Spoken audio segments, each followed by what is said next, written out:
Hey everyone. आज की हम इस वीडियो में समझेंगे कि कौन सी ऐसी स्ट्रैटेजी है जिससे हम यूपीएससी मेंस को आसानी से क्रैक कर सकते हैं। ठीक है, इस वीडियो में मैं आप सभी को बताऊंगी कि किस तरीके से प्रीलिम्स और मेंस की स्ट्रैटेजी में थोड़ा सा डिफरेंस होता है और कौन सी ऐसी स्ट्रैटेजी होती है जिससे हम आसानी से मेंस को क्लियर कर सकते हैं। ठीक है, इतना रहेगा। आप बस एक काम करना, आप इस पूरी वीडियो को गो थ्रू करना और आराम से समझना। ठीक है, और मैं आपको इसमें ये भी बताऊंगी कि स्ट्रैटेजी को इम्प्लीमेंट किस तरीके से करना है। ठीक है, और ये भी बताऊंगी कि यूपीएससी प्रीलिम्स और यूपीएससी मेंस का जो मेन और जो रियल एसेंस होता है वो क्या है। ठीक है, स्टार्ट करते हैं। देखो, समझते हैं। इसमें हम ये भी समझेंगे कि एग्जामिनर का क्या माइंडसेट होता है या यूपीएससी का क्या माइंडसेट होता है जब वो इन क्वेश्चंस को प्रिपेयर करती है, या जो यूपीएससी है उसका क्या माइंडसेट होता है इस पेपर को लेने का, जो एसेंस होता है ना रियल, वो समझते हैं। देखो, सबसे पहले हम रियल एसेंस के बारे में समझते हैं कि यूपीएससी सीएससी मेंस के रियल एसेंस का क्या मतलब है, रियल एसेंस क्या है। देखो, अगर आपने मेरी प्रीवियस वीडियोस देखी होगी ना, तो उसमें मैंने आप सभी को प्रीलिम्स के बारे में बताया कि प्रीलिम्स किस तरीके से क्लियर होता है। ठीक है, प्रीलिम्स को क्लियर करने का बस एक ही फॉर्मूला है, दैट इज़ विजडम।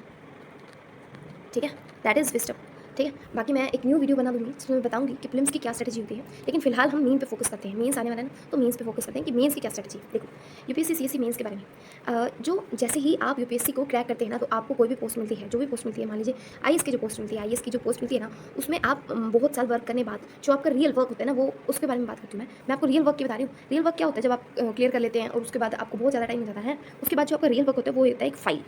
ठीक है, एक फाइल, यस, एक फाइल होती है। आपको एक फाइल दी जाती है, आपको उस फाइल को अच्छे से रीड करना पड़ता है। ठीक है, उसको समझना पड़ता है, उस फाइल को आपको रीड करना पड़ता है, उसको समझना पड़ता है और उसको समराइज़ करके देना पड़ता है।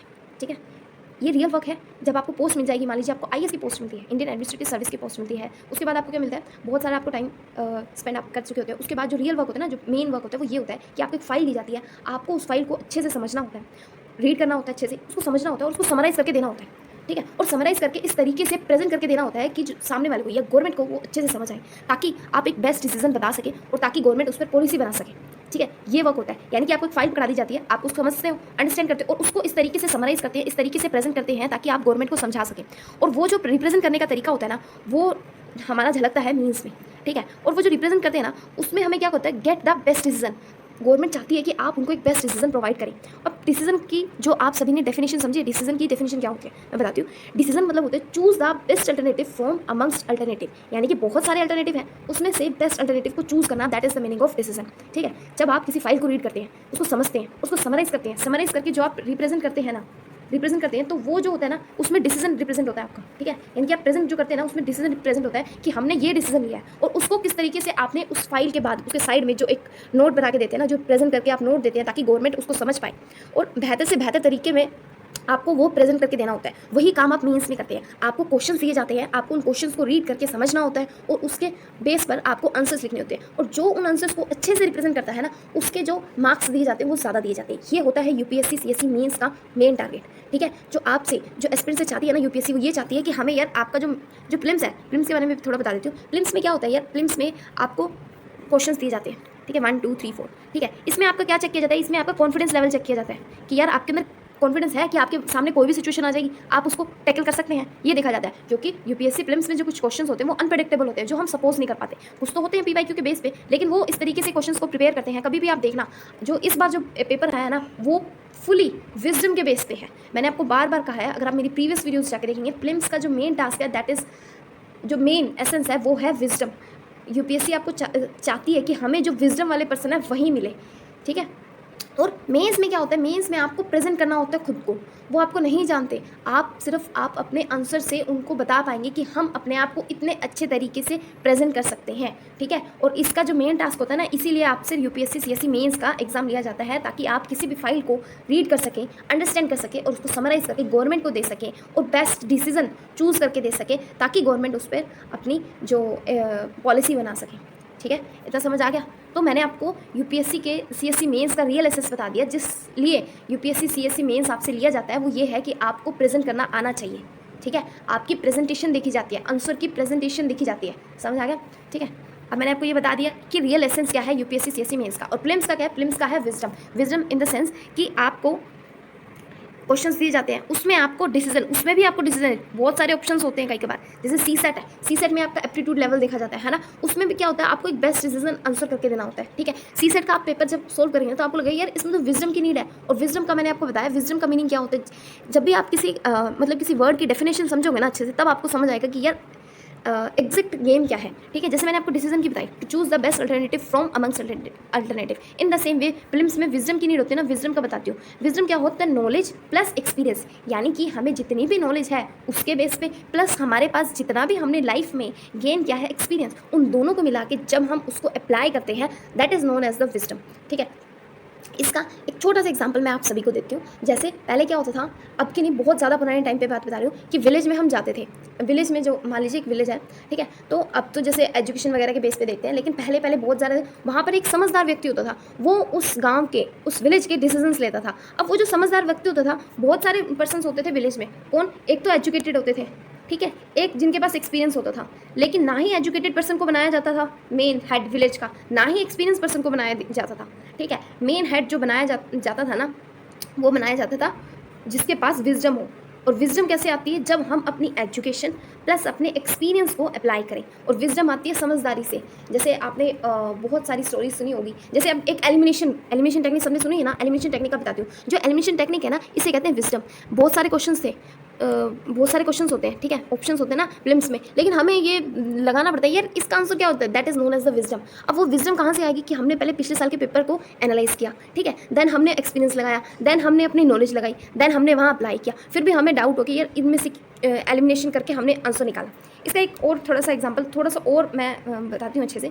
जैसे मान लीजिए आपको जिला संभालने को दिया जाता है, तो उस टाइम पे आपके पास कोई भी सिचुएशन आ जाती है, आपको उसको हैंडल करना चाहिए। ठीक है, तो प्लेन्स में आपका कॉन्फिडेंस देखा जाता है, उसके बाद आपकी विजडम देखी जाती है। अब विजडम कैसे आएगी, यार आप जिला संभाल रहे हो, आपके पास कोई भी आ गई, यार ये सिचुएशन है। अब यार वो जो सिचुएशन होगी वो आपकी बुक्स में से थोड़ी ना आती है, वो सिचुएशन ना ही आपकी बुक्स में आती, ना ही आपके पिछले साल के एक्सपीरियंस से आती, लेकिन आपको उस सिचुएशन में से निकल के कोई बेस्ट अल्टरनेटिव डिसीजन, कोई बेस्ट डिसीजन बताना पड़ता है ना। ठीक है, that is the meaning of real essence of films. ठीक है, जैसे आपने स्टोरी सुनी होगी, चोर की दाढ़ी में तिनका, है ना, ये मुहावरा है। तो क्या होता है, बहुत सारे चोर होते हैं, ठीक है, एक पर्टिकुलर पर्सन को खड़ा कर दिया जाता है और पूछा जाता है यार आप इन सभी में से बताओ कि कौन चोर है। ठीक है, अब जो समझदार व्यक्ति होगा ना, वो दिमाग लगाएगा। तो फिल्म्स का यही खेल है। ठीक है, यहाँ चाहिए होता है विजडम, दिमाग चाहिए होता है, जो जिसकी ये कहते हैं चोर की दाढ़ी में तिनका, जिसके उसने जानबूझ के ये वर्ड बोला कि चोर की दाढ़ी में तिनका। ठीक है, तो जो भी उनमें से चोर था ना, उसने जल्दी से मतलब फटाफट अपनी दाढ़ी को पकड़ा। ठीक है, जो अपनी उसकी बियर्ड थी ना उसको पकड़ा, है ना, कि कहीं मेरी दाढ़ी में तिनका तो ना हो। सारे सेम थे, है ना। फिर उसने मिनट में बता दिया कि यार ये जो पर्टिकुलर पर्सन है ये चोर है। अब ये यहाँ पे क्या लगा, ना ही उसकी नॉलेज लगी, इसमें क्या लगा, सॉरी इसमें क्या लगा, उसकी नॉलेज लगी, एक्सपीरियंस लगी। अब आपको नॉलेज क्या लगी, अब ये जो नॉलेज है ना ये उसके पास से आई, एक्सपीरियंस भी पास से आया, लेकिन उस बहुत सारे लोग वहाँ होंगे यार ऐसे तो हम पता ही नहीं लगा सकते। वो कुछ होंगे जो एजुकेटेड, ठीक है, यार हमें तो पता ही नहीं लगेगा, कैसे पता लगेगा। ठीक है, कुछ कहेंगे एक्सपीरियंस होएगा जिनको वो भी नहीं पता लगा, वो ऐसे कहेंगे ये होगा, लेकिन उसने यहाँ पे नॉलेज भी लगाई, एक्सपीरियंस भी लगाया, अपना दिमाग लगाया। ठीक है, इसको बोलते हैं समझदारी, विजडम, जो कि आती है फिल्म्स में काम।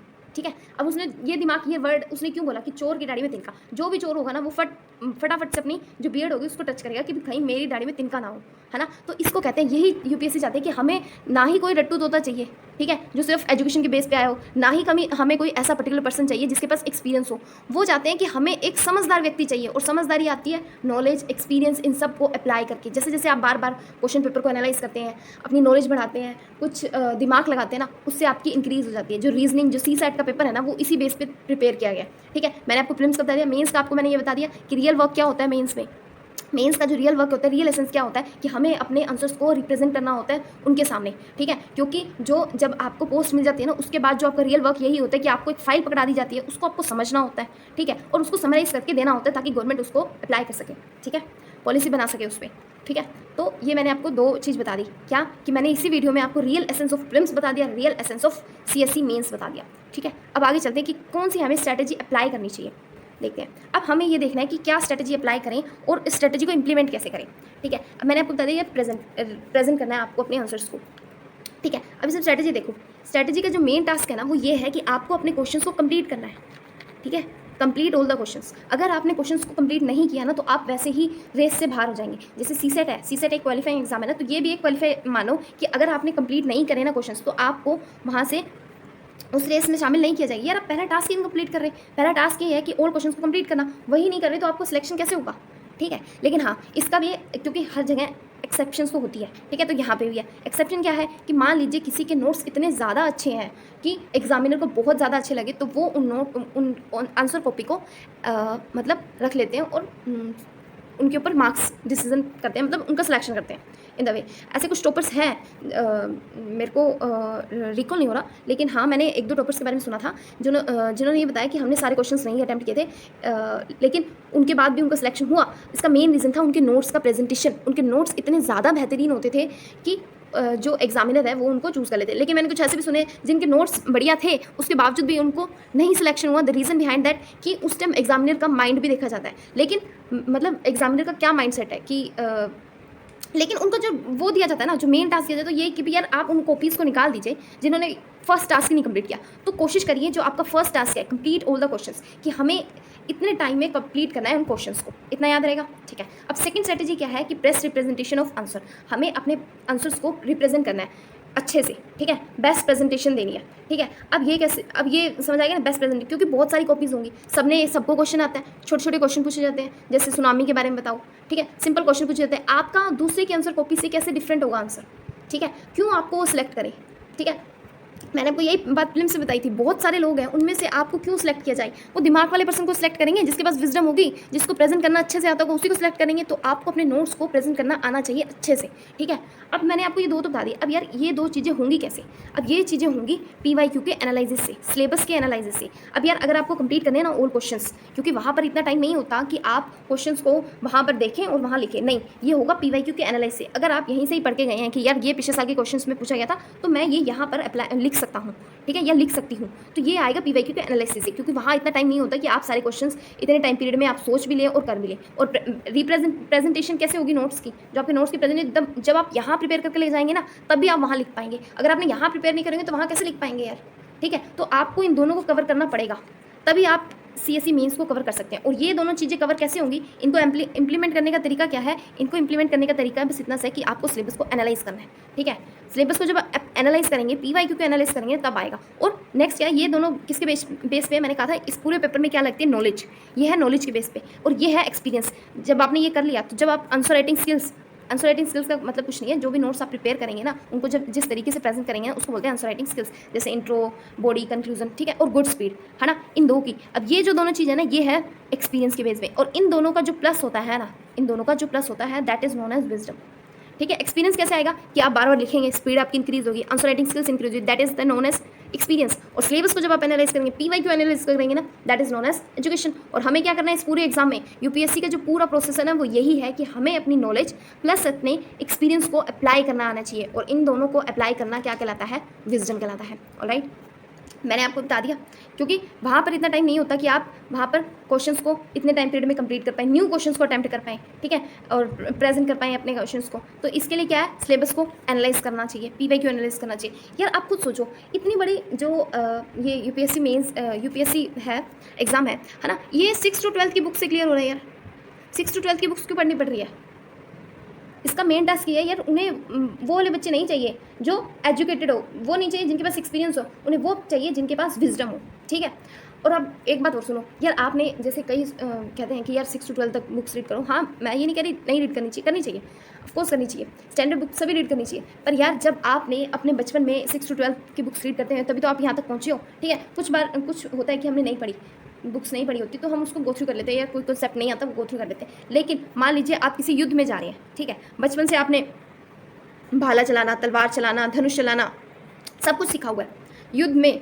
अब मान लो आप ये बताओ 6 to 12 की सारी बुक्स आप रीड करोगे, ये जब आपने बचपन में रीड कर ली, जब आपने बचपन में ये सारी चीज़ें सीख ली, और युद्ध में वो लेके जा रहा, वो जो सामने वाला है उसके पास सिर्फ तलवार है, तो आप ये बताओ आपको किस चीज़ की प्रैक्टिस करनी चाहिए, इन सारी धनुष चलाने की, तलवार चलाने की, भाला चलाने की, या मल्ल युद्ध करने, वो जो भी युद्ध होते हैं ना, ठीक है, वो सब करने की जरूरत होनी चाहिए, या 6 to 12 ये करने की जरूरत होनी, या सिर्फ हमें ये पता चलना चाहिए कि जो हमारे सामने वाला जो योद्धा है उसको तलवार चलानी आती है और वो तलवार से ही युद्ध करेगा, ये पता होना चाहिए। सिंपल सी बात है, हमें ये पता होना चाहिए कि यार वो तलवार से ही युद्ध करें। इन द सेम वे यार 6 to 12 की बुक्स, स्टैंडर्ड बुक्स, ये सब रीड करने से अच्छा है कि आप PYQ एनालाइज करो।